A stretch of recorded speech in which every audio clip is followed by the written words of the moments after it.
ప్రజల ఆశల మీద నీళ్లు చల్లేదిగా ఉంది. ఏ ఒక్క వర్గానికి కూడా ఒక స్పష్టమైన హామీ లేదు.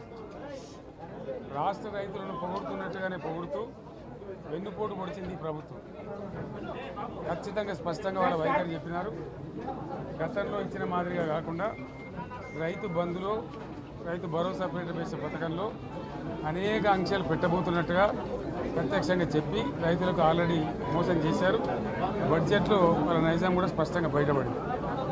గత ప్రభుత్వం అన్ని రాష్ట్రంలోని అన్ని వర్గాల సంక్షేమాన్ని వాళ్ళ ఆర్థికాభివృద్ధిని కాంక్షించి అనేక పథకాలు ప్రవేశపెట్టడం జరిగింది.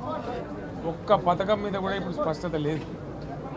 ఫర్ ఎగ్జాంపుల్ యాదవుల కోసం ఉన్నటువంటి వాళ్ళ అభివృద్ధి కోసం పెట్టినటువంటి గొర్రెల పెంపకం పథకాన్ని టోటల్గా మూసివేసినట్టుగా మనకు అర్థమవుతా ఉంది.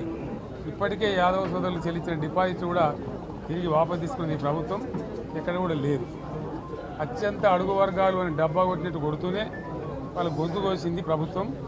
దళిత వర్గాల కోసం గళితంలో ప్రవేశపెట్టబడ్డ విప్లవాత్మకమైనటువంటి దళిత బంధు పథకాన్ని ప్రస్తావన కూడా లేదు.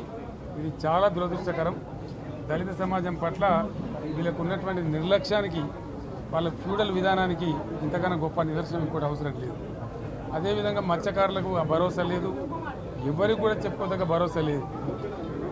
ఇందులో విశేషం హైలైట్ ఏంటంటే ఆర్థిక మంత్రి ప్రతి మాటను ఒత్తి ఆ డబ్బు వచ్చినప్పుడు అదేందో పెద్ద మహాప్రపంచ విజయంలాగా ఒత్తి చెప్పడం తప్ప కొత్తది ఏమీ లేదు. ఒత్తి పలుకులు పలకడం తప్ప కొత్తగా చెప్పింది ఏమీ లేదు. ఏ ఒక కొత్త సంక్షేమ పథకం కానీ ఏది కూడా లేదు. మహిళల పట్ల కూడా చాలా స్పష్టంగా చెప్పాల్సిన అవసరం ఉండే.